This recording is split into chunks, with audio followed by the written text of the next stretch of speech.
All right, y'all, welcome to the show. I got an awesome one for you today. So in just a second, Mehdi Hasan went on CNN and debated the war crimes against Benjamin Netanyahu. That's a really interesting clip. We'll dive into that. We also have Sean Hannity goes after Joe Biden on Fox and Friends. And to sum up his argument, he's like, this guy's a bitch. He needs to do more war. You can't make this stuff up, man. I swear.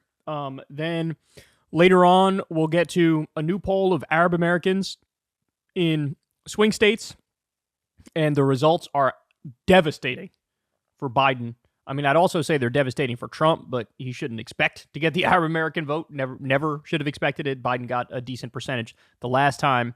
Then we'll get to a bombshell report on Saudi Arabia and 9/11. There was seemingly a direct link made to the Saudi government. So really fascinating stuff. And then also there's a viral interview on CNN. The rapper Cameron went on to discuss all of Diddy's legal woes. And he gave us a historic train wreck of an interview. So we'll talk about that and more. Everybody do me a favor. Please subscribe to the channel. Helps out big time in the algorithm. Costs you nothing at all. And thank you to everybody who supports this show on Patreon or supports by tipping on YouTube. Remember, there's I never talk to advertisers ever. Never done an ad read. Very proud of that fact. So you guys help fund this show from the ground up. I'm reliant on the small dollar donation. So thank you guys for everybody who supports. And please consider if you haven't yet. All right, let's go ahead and dive into it here. So Mehdi Hasan went on CNN and debated the war crimes against Israeli leaders. And this did not go well for his opponents. His opponent named Jonathan Schanzer. Weird name. All right, let's go ahead and dive into it. They're talking about the use of starvation and deprivation as tools of war. And you may remember that senior Israeli officials at the onset of this war, they stated pretty clearly no power, no water would be going to Gaza until the hostages were freed. That was pointed out at the time to be a statement of collective punishment. There is, as most international observers say, a famine on the verge of descending on Gaza right now. Shouldn't that be something that is under the scrutiny of the ICC? Well, let me just say, on the verge is not a famine. That's the best you guys got. That's the best you guys got. She just lays out perfectly clearly how you guys announced collective punishment. Israel announced collective punishment. You can't be like, we're not guilty of the crime when you announced you were going to do the crime and you did the crime. And he's like, well, they're on the verge of famine. It's not actually famine. So can we really even say a crime was committed? I've only been starving them for 29 days, and you starved to death after 30, so is there really a crime? I don't know, you tell me. By the way, people have been dying of starvation. We're not on the verge anymore. We are in it. Let me just say, on the verge is not a famine, right? And I think we need to differentiate here. And everybody keeps saying on the verge, but we've not yet seen facts that back this up. There is no UN criteria for how many calories need to come in every day for this not to be a siege. The Israelis are actually bringing in massive numbers of trucks, and they're doing it at peril to their own soldiers. And moreover, I think we just need to say this. I have not ever seen a successful case brought by any international court in any circumstance where you've seen this siege thing actually play out. I think it's a Hail Mary.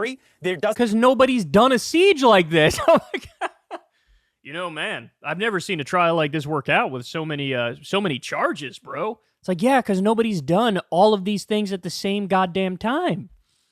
This is a uniquely novel and evil crime. Not only have we not seen any cases brought, but I don't think we've ever seen a successful case brought on this. We know that this ICC prosecutor was actually negotiating with the Israelis and with the United States up until a few days ago. This is a monkey court if they're negotiating about what kind of charges they're going to bring. And then they finally bring them, and it just does not hold water. And we can see now the reaction of the President of the United States, the reaction of members of Congress. They're going to sanction this prosecutor, just like they did the last one, because the ICC is simply illegitimate. It is not taken seriously here in the United States because they pick and choose how they want to apply this very loose interpretation of international law. Let me just quickly point out, until recently, it was something like 22 or 26 out of 26 countries that were charged were African nations. So they only went after, smaller nations with dictators. Why is that? Is it because there are no other dictators and no other international crimes going on? No. It was incredibly biased. Then we had the charges against Putin.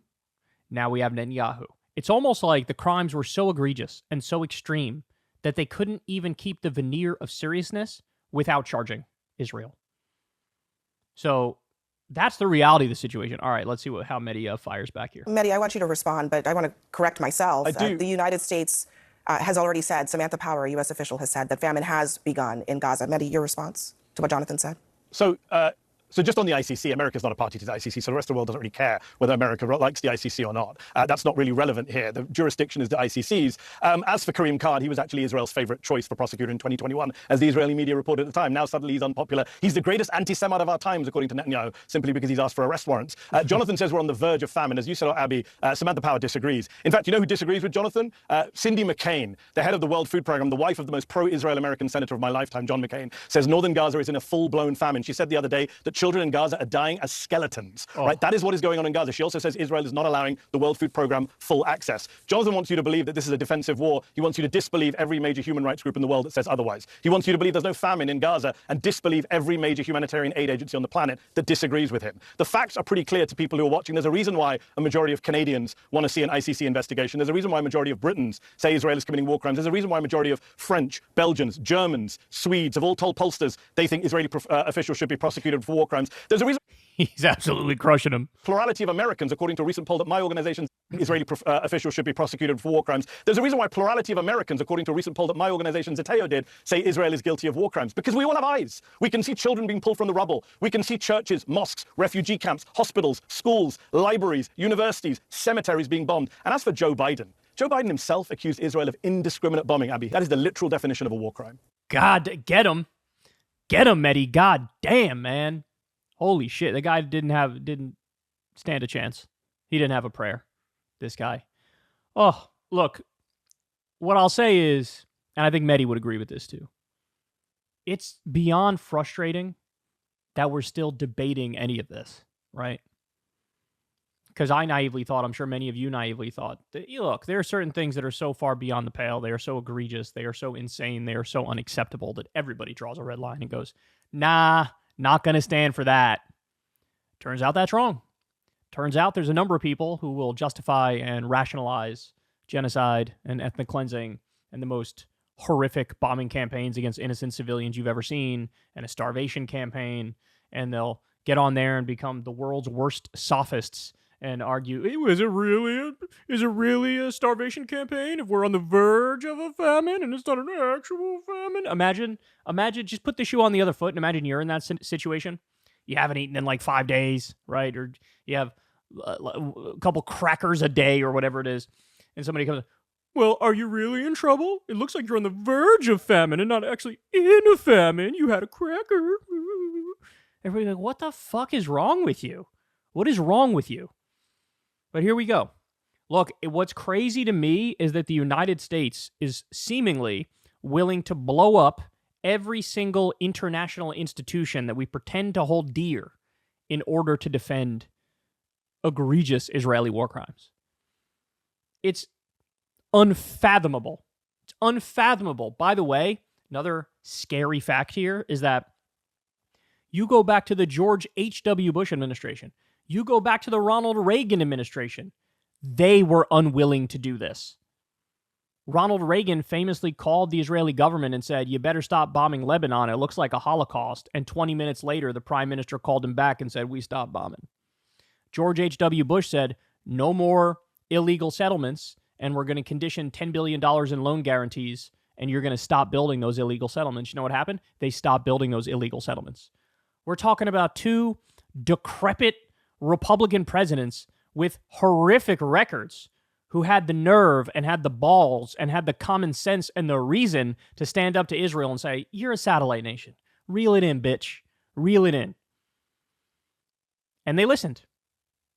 But where we are now, look, it's Joe Biden is actually an ardent Zionist. That's one thing. So it is ideological, but it is also the money.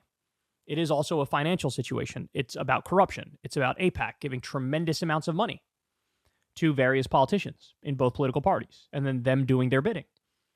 So it's the perfect storm that brings about the most evil possible scenario you could ever imagine. That's what we're witnessing. Hey, y'all, do me a favor and like and subscribe. It helps out big time in the algorithm. Click the bell as well for notifications when videos drop, and watch that video on screen right now. You know you want to.